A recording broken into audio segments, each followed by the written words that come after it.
ನಮಸ್ಕಾರ ವೀಕ್ಷಕರೇ, ನಾನು ಹರಿಹರಪುರ ಮಂಜುನಾಥ್. ಇವತ್ತು ನಾಡು ಕಂಡ ರಾಜ್ಕುಮಾರ್ ಸರಣಿಯಲ್ಲಿ 50 ವರ್ಷಗಳ ಹಿಂದೆ ಬಿಡುಗಡೆಯಾದ ಬಹದ್ದೂರ್ ಗಂಡು ಚಿತ್ರದ ಒಂದಿಷ್ಟು ಸ್ವಾರಸ್ಯಕರ ಸಂಗತಿಗಳನ್ನು ಇಲ್ಲಿ ಹೇಳ್ತಾ ಇದ್ದೀನಿ. ಯಾಕೆಂದರೆ 1976ನೇ ಇಸ್ವಿ ಏಪ್ರಿಲ್ 23ನೇ ತಾರೀಕು ಅಂದರೆ ಅಣ್ಣಾವರ ಹುಟ್ಟುಹಬ್ಬಕ್ಕೆ ಒಂದು ದಿನ ಮುಂಚಿತವಾಗಿ ಬಿಡುಗಡೆಯಾದ ಕನ್ನಡದ ಒಂದು ಯಶಸ್ವಿ ಚಿತ್ರ ಬಹದ್ದೂರ್ ಗಂಡು. ಆ ಚಿತ್ರದ ನಿರ್ಮಾಣದ ಹಿಂದೆ ಬೇಕಾದಷ್ಟು ಸ್ವಾರಸ್ಯಗಳು ಅಡಗಿದೆ.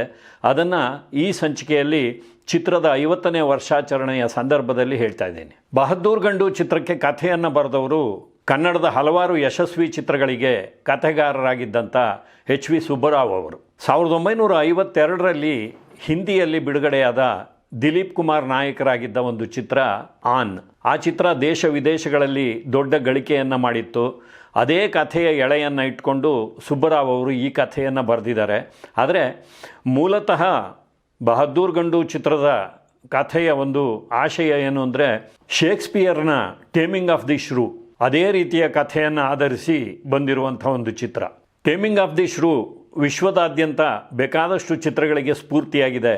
ಕನ್ನಡದಲ್ಲಿ ಹಿಂದೊಮ್ಮೆ ರಾಜ್ಕುಮಾರ್ ಅವರು ಅಭಿನಯಿಸಿದ ಒಂದು ಜಾನಪದ ಚಿತ್ರ ವೀರಕೇಸರಿ, ಮುಂದೆ HLN ಸಿಂಹ ಅವರ ನಿರ್ದೇಶನದಲ್ಲಿ ಅಭಿನಯಿಸಿದಂಥ ಅಬ್ಬಾ ಆ ಹುಡುಗಿ, ರಾಜಕುಮಾರ್ ಅವರ ಪುತ್ರ ರಾಘವೇಂದ್ರ ರಾಜ್ಕುಮಾರ್ ಅವರು ಅಭಿನಯಿಸಿದ ನಂಜುಂಡಿ ಕಲ್ಯಾಣ, ಈ ಎಲ್ಲ ಕಥೆಗಳ ತಿರುಳು ಟೇಮಿಂಗ್ ಆಫ್ ದಿ ಶ್ರೂ ನಾಟಕವನ್ನೇ ಆಧರಿಸಿರುವಂಥದ್ದು. ಧೀರನಾದ ಗಂಡೊಬ್ಬ ಅಹಂಕಾರದಿಂದ ಮೆರೆಯುವ ಹೆಣ್ಣಿಗೆ ಬದುಕಿನ ಸತ್ಯವನ್ನು ಅರ್ಥ ಮಾಡಿಸಿ ಆಕೆಯನ್ನು ಸಹಜ ಸ್ಥಿತಿಗೆ ತರುವಂಥ ಕಥೆ ಇದು. ಈ ಚಿತ್ರದ ಕಥೆ ಯಾವ ಕಾಲಘಟ್ಟದಲ್ಲಿ ನಡೆಯುತ್ತೆ ಅನ್ನೋದಕ್ಕೆ ಯಾವುದೇ ಒಂದು ನಿಖರವಾದ ಮಾಹಿತಿ ಇಲ್ಲ. ಯಾಕೆಂದರೆ ಇದೊಂದು ರೀತಿ ಜಾನಪದ ಚಿತ್ರ ಆದರೂ ಕೂಡ ಇಲ್ಲಿ ಕಾರುಗಳು ಇದೆ, ಕತ್ತಿ ವರಸೆನೂ ಇದೆ. ಅಂದರೆ ಸ್ವಾತಂತ್ರ್ಯ ಪೂರ್ವದ ಒಂದು ಕಥೆ ಅಂತ ಅಂದ್ಕೋಬೋದು. ಬ್ರಿಟಿಷರ ಆಳ್ವಿಕೆ ಇದ್ದಾಗ ಅಲ್ಲಲ್ಲಿ ಸಂಸ್ಥಾನಗಳಿದ್ವು, ರಾಜರ ಆಳ್ವಿಕೆಯೂ ಇತ್ತು. ಅಂಥದ್ದೊಂದು ಕಾಲಘಟ್ಟದ ಕಥೆ ಅಂತ ನಾವು ಅಂದ್ಕೋಬೋದು. ಇಲ್ಲಿ ಕಥೆ ಯಾವ ಕಾಲಘಟ್ಟದ್ದು ಅನ್ನೋದಕ್ಕಿಂತ ಅದು ಪ್ರೇಕ್ಷಕರ ಮೇಲೆ ಯಾವ ಪರಿಣಾಮವನ್ನು ಮಾಡುತ್ತೆ ಅನ್ನೋದು ಮುಖ್ಯ. ನೋಡಿ, ಬಂಕಾಪುರ ಎನ್ನುವ ಒಂದು ಕಾಲ್ಪನಿಕ ಊರಿನಲ್ಲಿ ಮಹೇಂದ್ರ ಭೂಪತಿ ಒಬ್ಬ ಪ್ರಜಾಪ್ರಿಯನಾದ ಮಹಾರಾಜನಾಗಿ ಆಳ್ತಾ ಇರ್ತಾನೆ. ಆತನ ಮಲತಾಯಿ ಮಕ್ಕಳು ವಿಕ್ರಮ ಹಾಗೂ ಕಮಲಾದೇವಿ. ವಿಕ್ರಮ ಯುವರಾಜನಾದರೆ ಕಮಲಾ ರಾಜಕುಮಾರಿ. ಆಕೆ ವಿದೇಶದಲ್ಲಿ ವಿದ್ಯಾಭ್ಯಾಸವನ್ನು ಮುಗಿಸಿ ಸ್ವದೇಶಕ್ಕೆ ಮರಳ್ತಾಳೆ. ಆ ಸಂದರ್ಭದಲ್ಲಿ ಒಂದು ಸಮಾರಂಭವನ್ನು ಮಾಡ್ತಾರೆ. ಆ ಸಮಾರಂಭದಲ್ಲಿ ಮಹೇಂದ್ರ ಭೂಪತಿ ಪ್ರಜೆಗಳ ಒಂದು ಪ್ರೀತಿ ವಿಶ್ವಾಸವೇ ನಮಗೆ ಆಧಾರ ಅಂತ ಹೇಳಿದಾಗ ಆ ಮಾತನ್ನು ಯುವರಾಜ ಒಪ್ಪೋದಿಲ್ಲ. ಯಾಕೆಂದರೆ ಅವನೊಬ್ಬ ಅಹಂಕಾರಿ. ಆದ್ದರಿಂದ ನಮ್ಮ ಬಲದಿಂದ ನಾವು ಅಧಿಕಾರದಲ್ಲಿದ್ದೀವಿ, ಪ್ರಜೆಗಳಿಂದ ಏನೂ ಅಲ್ಲ ಅಂತ ಹೇಳ್ತಾನೆ. ಆ ಸಂದರ್ಭದಲ್ಲಿ ಒಂದು ವಾಗ್ವಾದ ಏರ್ಪಟ್ಟು ನಮ್ಮನ್ನು ಯಾರು ಎದುರಿಸ್ತಾರೆ ಅಂತ ವಿಕ್ರಮ ಸವಾಲು ಹಾಕಿದಾಗ ಆ ಸವಾಲನ್ನು ಸ್ವೀಕರಿಸಿ ಊರಿನ ದೊಡ್ಡಗೌಡರ ಮಗ ಪಂಜು, ಅಂದರೆ ರಾಜ್ಕುಮಾರ್ ಅವರು ಅಭಿನಯಿಸಿರುವ ಪಾತ್ರ ಅದು, ಆ ಪಾತ್ರ ಮುಂದೆ ಬಂದು ವಿಕ್ರಮನನ್ನು ಮಣ್ಣು ಮುಕ್ಕಿಸಿದಾಗ ಮಹೇಂದ್ರ ಭೂಪತಿ ಆತನಿಗೆ ಬಹದ್ದೂರ್ ಗಂಡು ಎನ್ನುವ ಬಿರುದನ್ನು ಕೊಡ್ತಾನೆ. ಜೊತೆಗೆ ಬೇಕಾದ್ದನ್ನು ಕೇಳು ಅಂದಾಗ ತನ್ನ ಊರಿನ ಜನರಿಗೆ ಸಹಾಯವಾಗಲಿ ಅಂತ ಹೇಳಿ ಕೋಟೆಯ ಹಿಂದಿನ ಮೈದಾನವನ್ನು ಪಂಜು ಬಹುಮಾನವಾಗಿ ಕೇಳ್ತಾನೆ. ಅದನ್ನು ಮಹಾರಾಜರು ಆತನಿಗೆ ಕೊಡ್ತಾರೆ. ಮುಂದೆ ಮಹಾರಾಜರು ತೀರ್ಥಯಾತ್ರೆಗೆ ಹೋಗ್ತಾರೆ. ಯುವರಾಜನಿಗೆ ಅಧಿಕಾರವನ್ನು ಕೊಟ್ಟು ಹೋಗ್ತಾರೆ. ಮುಂದೆ ಊರಿನ ರೈತರೆಲ್ಲ ಪಂಜುವಿಗೆ ಮಹಾರಾಜರಿಂದ ಬಹುಮಾನವಾಗಿ ಬಂದಂಥ ಭೂಮಿಯಲ್ಲಿ ಉಳುಮೆಯನ್ನು ಮಾಡೋದಕ್ಕೆ ಹೋದಾಗ ವಿಕ್ರಮ ಅವರಿಗೆ ದಾನಪತ್ರವನ್ನು ತೋರಿಸಿ ಅಂತ ಅಡ್ಡಿಪಡಿಸ್ತಾನೆ. ಆಗ ಪಂಜು ದಾನಪತ್ರವನ್ನು ಹಿಡಿದು ಅರಮನೆಗೆ ಹೋದಾಗ ಅದನ್ನು ಪರಿಶೀಲಿಸುವ ನೆಪದಲ್ಲಿ ವಿಕ್ರಮ ಬೆಂಕಿಗೆ ಆಹುತಿ ಮಾಡ್ತಾನೆ. ಜೊತೆಗೆ ಪಂಜುವನ್ನು ಸೆರೆ ಹಿಡಿಯೋದಕ್ಕೆ ಪ್ರಯತ್ನ ಪಡ್ತಾನೆ. ಪಂಜು ತಪ್ಪಿಸ್ಕೊಂಡು ಹೋಗ್ತಾನೆ. ಮುಂದೆ ಇವರಿಬ್ಬರ ಸಂಘರ್ಷ ಬೆಳೆಯುತ್ತೆ. ವಿಕ್ರಮ ಪಂಜುವನ್ನು ಬಂಧಿಸಿ ಅರಮನೆಯಲ್ಲಿ ಇಟ್ಟರೂ ಕೂಡ ಆತ ಹೆಚ್ಚು ದಿನ ಅಲ್ಲಿ ಉಳಿಯೋದಿಲ್ಲ, ತಪ್ಪಿಸಿಕೊಂಡು ಹೋಗ್ತಾನೆ. ಮುಂದೆ ಊರ ಜನರ ಮೇಲೆ ವಿಕ್ರಮನ ಒಂದು ದುರಾಡಳಿತ ಹೆಚ್ಚಾದಾಗ ಊರಿನ ಜನರನ್ನೆಲ್ಲ ಕಟ್ಟಿಕೊಂಡು ದಂಗೆ ಏಳುವ ಪಂಜು ಹೇಗೆ ತನ್ನ ವಿರೋಧಿ ವಿಕ್ರಮನನ್ನು ಬಗ್ಗು ಬಡಿತಾನೆ ಅನ್ನೋದು ಚಿತ್ರದ ಕಥೆ. ಈ ಕಥೆಯ ಮಧ್ಯದಲ್ಲಿ ದುರಹಂಕಾರಿಯಾದ ರಾಜಕುಮಾರಿ ಕಮಲಾದೇವಿ ಕೂಡ ಒಂದು ಹಂತದಲ್ಲಿ ಪಂಜುವಿನ ಬಂಧಿಯಾಗಿ ಆತನ ಆಶ್ರಯದಲ್ಲಿರ್ತಾಳೆ. ಹಾಗೆ ಆಶ್ರಯದಲ್ಲಿದ್ದಾಗ ತನ್ನ ಅಣ್ಣ ಎಷ್ಟೆಲ್ಲ ದುರಾಡಳಿತವನ್ನು ಮಾಡಿದ್ದಾನೆ, ಅದರಿಂದ ಬಡ ಜನರ ಬದುಕು ಹೇಗೆಲ್ಲ ಮೂರಾಬಟ್ಟೆಯಾಗಿದೆ ಅನ್ನೋದು ಆಕೆಗೆ ಅರಿವಿಗೆ ಬರುತ್ತೆ. ಜೊತೆಗೆ ಸುಖದ ಸುಪ್ಪತ್ತಿಗೆಯಲ್ಲಿ ಜೀವನ ಮಾಡ್ತಾ ಇದ್ದ ಆಕೆಗೆ ಬದುಕಿನ ಸಹಜ ಕಷ್ಟಗಳು ಏನು ಅನ್ನೋದು ಅರ್ಥವಾಗಿ ಆಕೆಯ ಮನಃಪರಿವರ್ತನೆ ಆಗುತ್ತೆ. ಕೊನೆಗೆ ತೀರ್ಥಯಾತ್ರೆಗೆ ಹೋಗಿದ್ದಂಥ ಮಹೇಂದ್ರ ಭೂಪತಿ ಮರಳಿ ಊರಿಗೆ ಬರುವಾಗ ವಿಕ್ರಮ ಮೋಸದಿಂದ ಆತನನ್ನು ಕೊಲ್ಲಿಸ್ತಾನೆ. ಆ ವಿಚಾರ ತಿಳಿದಂಥ ಊರಿನ ಜನರೆಲ್ಲ ಸೇರಿ ರಾಜಕುಮಾರಿಯೂ ಅವರ ಜೊತೆಯಲ್ಲಿ ಸೇರಿಕೊಂಡು ವಿಕ್ರಮನನ್ನು ದಾರಿಗೆ ತರುವ ಕಥೆ ಬಹದ್ದೂರ್ ಗಂಡು. ಇಲ್ಲಿ ಪಂಜುವಾಗಿ ಡಾಕ್ಟರ್ ರಾಜ್ಕುಮಾರ್ ಅವರು, ಕಮಲಾದೇವಿಯಾಗಿ ಜಯಂತಿಯವರು, ವಿಕ್ರಮನಾಗಿ ವಜ್ರಮುನಿಯವರು ಮುಖ್ಯ ಪಾತ್ರಗಳಲ್ಲಿದ್ದಾರೆ. ಈ ಚಿತ್ರವನ್ನು ನಿರ್ಮಾಣ ಮಾಡಿದ್ದು ಕನ್ನಡದ ಒಂದು ಪ್ರತಿಷ್ಠಿತ ನಿರ್ಮಾಣ ಸಂಸ್ಥೆ ಶ್ರೀಕಾಂತ್ ಆ್ಯಂಡ್ ಶ್ರೀಕಾಂತ್ ಎಂಟರ್ಪ್ರೈಸಸ್. ನೋಡಿ, ಇದೇ ವರ್ಷ 50 ವರ್ಷಗಳನ್ನು ಪೂರೈಸಿದ ಪ್ರೇಮದ ಕಾಣಿಕೆ ಚಿತ್ರದ ಬಗ್ಗೆ ಮಾತಾಡುವಾಗ ಸಾಕ್ಷಾತ್ಕಾರ ಚಿತ್ರದ ಒಂದು ಸೋಲಿನಿಂದಾಗಿ ನಿರ್ಮಾಪಕರಿಗೆ ರಾಜ್ಕುಮಾರ್ ಅವರು ಫ್ರೀ ಕಾಲ್ ಶೀಟ್ ಕೊಟ್ಟು ಪ್ರೇಮದ ಕಾಣಿಕೆ ಚಿತ್ರವನ್ನು ನಿರ್ಮಾಣ ಮಾಡೋದಕ್ಕೆ ಅವಕಾಶ ಮಾಡಿಕೊಟ್ಟ ವಿಚಾರವನ್ನು ಹೇಳಿದ್ವು. ಇಲ್ಲಿ ಕೂಡ ಶ್ರೀಕಾಂತ್ ಆ್ಯಂಡ್ ಶ್ರೀಕಾಂತ್ ಎಂಟರ್ಪ್ರೈಸಸ್ನವರು ರಾಜ್ಕುಮಾರ್ ಅವರ 7 ಚಿತ್ರಗಳನ್ನು ಅಲ್ಲಿಯವರೆಗೆ ನಿರ್ಮಾಣ ಮಾಡಿದ್ರು. ಪ್ರೇಮಮಯಿ, ಮನಸ್ಸಿದ್ದರೆ ಮಾರ್ಗ, ಹಣ್ಣೆಲೆ ಚಿಗುರಿದಾಗ, ಮಾರ್ಗದರ್ಶಿ, ನಮ್ಮ ಸಂಸಾರ, ಕರುಳಿನ ಕರೆ, ಜನ್ಮ ರಹಸ್ಯ ಈ ಚಿತ್ರಗಳನ್ನು ಅವರು ನಿರ್ಮಾಣ ಮಾಡಿದ್ರು. ಆದರೆ ಜನ್ಮ ರಹಸ್ಯ ಚಿತ್ರ ಹೇಳಿಕೊಳ್ಳುವಂಥ ಯಶಸ್ಸನ್ನು ಕಾಣಲಿಲ್ಲ. ಅದಕ್ಕೆ ಬೇರೆ ಬೇರೆ ಕಾರಣಗಳಿದೆ. ಯಾಕೆಂದರೆ ರಾಜ್ಕುಮಾರ್ ಭಾರತಿ ಜೋಡಿಯ ಆ ಚಿತ್ರ ತಾರಾಗಣದಿಂದ ಭರ್ಜರಿಯಾಗಿಯೇ ಇತ್ತು. ಆದರೆ ಕಥೆಯಲ್ಲಿ ಇದ್ದಂಥ ಒಂದಿಷ್ಟು ದುರ್ಬಲತೆ, ಜೊತೆಗೆ ಮೊದಲ ಬಾರಿಗೆ ಸಂಕಲನಕಾರ PN ಕೃಷ್ಣ ಅವರು ಆ ಚಿತ್ರವನ್ನು ನಿರ್ದೇಶನ ಮಾಡಿದ್ದು, ಈ ಎಲ್ಲ ಕಾರಣಗಳಿಂದ ಶ್ರೀಕಾಂತ್ ಆ್ಯಂಡ್ ಶ್ರೀಕಾಂತ್ ಸಂಸ್ಥೆಗೆ ಒಂದಿಷ್ಟು ನಷ್ಟವಾಗುತ್ತೆ. ಅದನ್ನು ತುಂಬಿಕೊಡುವ ಸಲುವಾಗಿ ರಾಜ್ಕುಮಾರ್ ಅವರ ಕಾಲ್ ಶೀಟನ್ನು ಅವರಿಗೆ ಕೊಡಲಾಗುತ್ತೆ. ಹಾಗೆ ನಿರ್ಮಾಣವಾಗಿದ್ದು ಬಹದ್ದೂರ್ ಗಂಡು ಚಿತ್ರ, ಶ್ರೀಕಾಂತ್ ಆ್ಯಂಡ್ ಶ್ರೀಕಾಂತ್ ಸಂಸ್ಥೆಯ 8ನೆಯ ಚಿತ್ರ. ಇದಾದ ಮೇಲೆ ಅವರು ರಾಜ್ಕುಮಾರ್ ಅವರ ನಾಯಕತ್ವದಲ್ಲಿ ಯಾವುದೇ ಚಿತ್ರವನ್ನು ನಿರ್ಮಾಣ ಮಾಡಲಿಲ್ಲ. ಈ ಸಂಸ್ಥೆಯ ಪ್ರೇಮಮಯಿ ಚಿತ್ರಕ್ಕೆ R ಸುದರ್ಶನಂ ಅವರು ಸಂಗೀತ ನಿರ್ದೇಶಕರಾಗಿದ್ದನ್ನು ಬಿಟ್ಟರೆ ಮುಂದೆ ಬಹುತೇಕ ಶ್ರೀಕಾಂತ್ ಆ್ಯಂಡ್ ಶ್ರೀಕಾಂತ್ ಸಂಸ್ಥೆಯ ಚಿತ್ರಗಳಿಗೆಲ್ಲ ಸಂಗೀತ ನಿರ್ದೇಶನವನ್ನು ಮಾಡಿದವರು M ರಂಗರಾವ್ ಅವರು. ಈ ಚಿತ್ರಕ್ಕೂ ಕೂಡ ಅವರು ಸುಶ್ರಾವ್ಯವಾದಂಥ 5 ಹಾಡುಗಳನ್ನು ಸಂಯೋಜನೆ ಮಾಡ್ತಾರೆ. ಅದರಲ್ಲಿಯೂ ಮಾನವನಾಗುವೆಯ ಇಲ್ಲ ದಾನವನಾಗುವೆಯ ಹಾಡು ಅವತ್ತಿನ ಕಾಲಕ್ಕೆ ಆಕಾಶವಾಣಿಯಲ್ಲಿ ಪ್ರತಿ ವಾರವೂ ಪ್ರಸಾರವಾಗಿ ಕೇಳುಗರಿಂದ ಮೆಚ್ಚುಗೆಯನ್ನು ಗಳಿಸಿ ಬಹಳಷ್ಟು ದಿನಗಳ ಕಾಲ ನಂಬರ್ 1 ಸ್ಥಾನದಲ್ಲಿತ್ತು. ಈ ಹಾಡಿನ ಬಗ್ಗೆ ಹಿರಿಯ ಪತ್ರಕರ್ತ PG ಶ್ರೀನಿವಾಸ ಮೂರ್ತಿಯವರು ಒಂದು ಸ್ವಾರಸ್ಯಕರವಾದ ಸಂಗತಿಯನ್ನು ಹಾಲುಜೇನು ರಾಮ್ಕುಮಾರ್ ಅವರ ಜೊತೆಯಲ್ಲಿ ಹಂಚಿಕೊಂಡಿದ್ದಾರೆ. ಅವರು ನೀಡಿರುವ ಮಾಹಿತಿಯನ್ನು ನಾನಿಲ್ಲಿ ಕೊಡ್ತಾ ಇದ್ದೀನಿ. ವಾಸ್ತವವಾಗಿ ಮಾನವನಾಗುವೆಯ ಇಲ್ಲ ದಾನವನಾಗುವೆಯ, ಮಾನವ ಕುಲಕ್ಕೆ ಮುಳ್ಳಾಗುವೆಯ ಈ ಹಾಡನ್ನು ವಜ್ರಮುನಿಯನ್ನು ಬಂಧನದಲ್ಲಿಟ್ಟು ಆಗ ರಾಜ್ಕುಮಾರ್ ಅವರ ಮೇಲೆ ಈ ಹಾಡನ್ನು ಚಿತ್ರೀಕರಣ ಮಾಡಬೇಕು ಅನ್ನೋದು ಮೊದಲಿನ ಒಂದು ಯೋಜನೆ ಆಗಿತ್ತಂತೆ.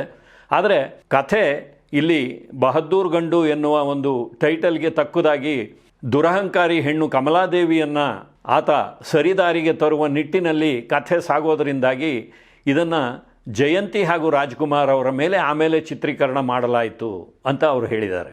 ಸಿನಿಮಾ ಚಿತ್ರೀಕರಣಕ್ಕೆ ಮೊದಲೇ ಹಾಡುಗಳನ್ನು ಬರೆಸಿ ಅದಕ್ಕೆ ಸಂಗೀತ ಸಂಯೋಜನೆ ಮಾಡೋದರಿಂದಾಗಿ ಅಲ್ಲಿ ಬದಲಾವಣೆ ಮಾಡುವಂಥ ಅವಕಾಶ ಇರಲಿಲ್ಲ.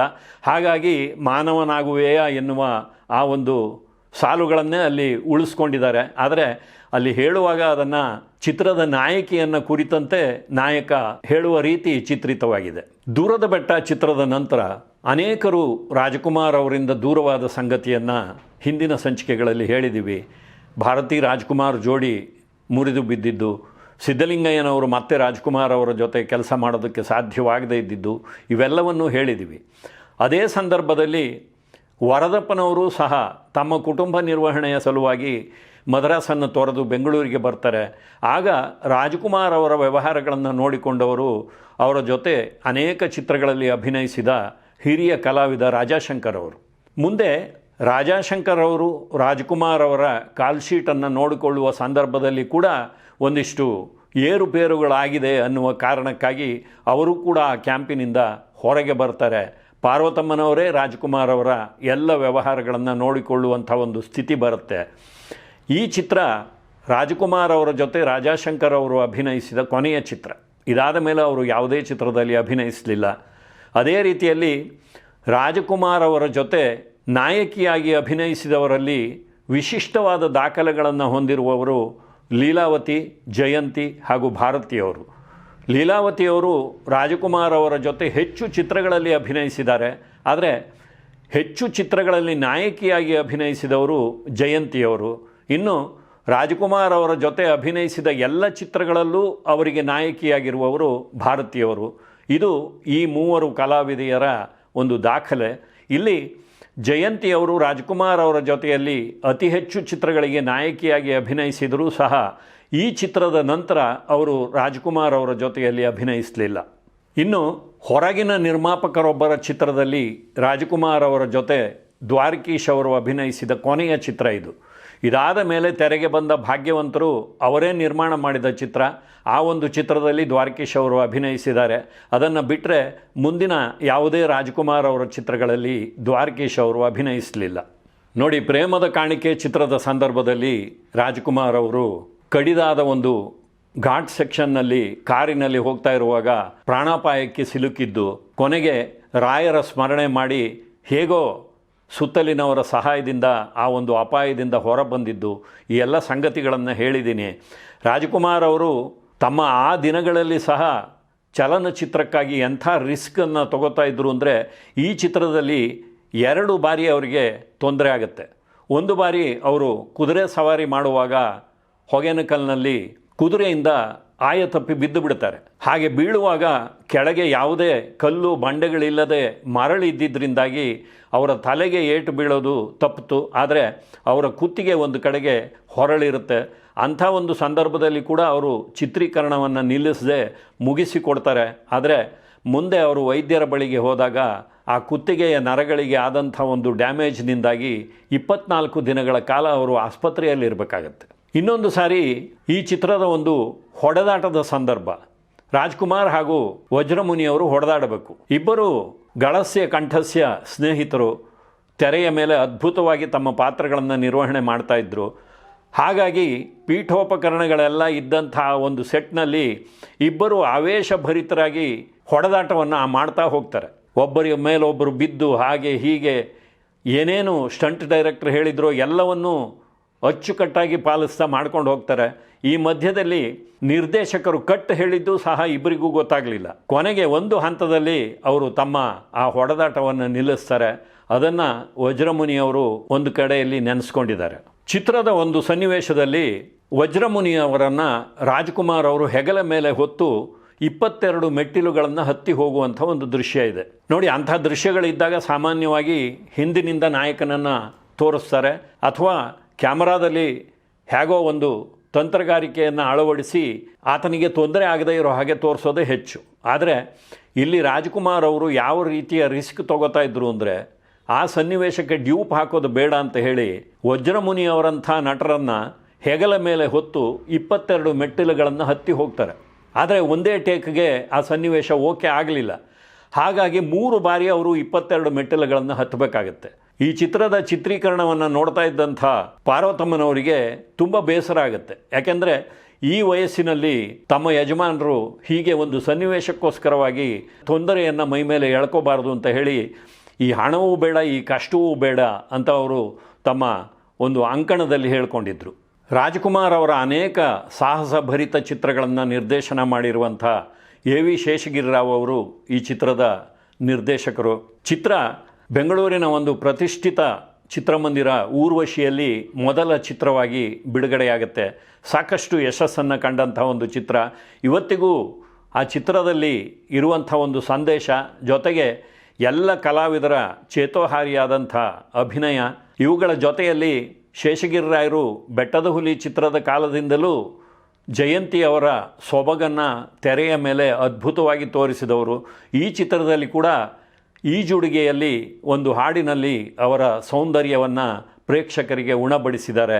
ಬಹದ್ದೂರ್ ಗಂಡು ಚಿತ್ರ 50 ವರ್ಷಗಳನ್ನು ಪೂರೈಸಿದ ಮೇಲೂ ಇವತ್ತಿಗೂ ಅದರ ನೆನಪುಗಳು ನಮ್ಮ ಮನಸ್ಸಿನಲ್ಲಿ ಹಚ್ಚ ಹಸಿರಾಗಿದೆ ಅಂತ ಹೇಳಿ ಮತ್ತೆ ಮುಂದಿನ ಸಂಚಿಕೆಯಲ್ಲಿ ಭೇಟಿ ಮಾಡ್ತೀನಿ. ನಮಸ್ಕಾರ.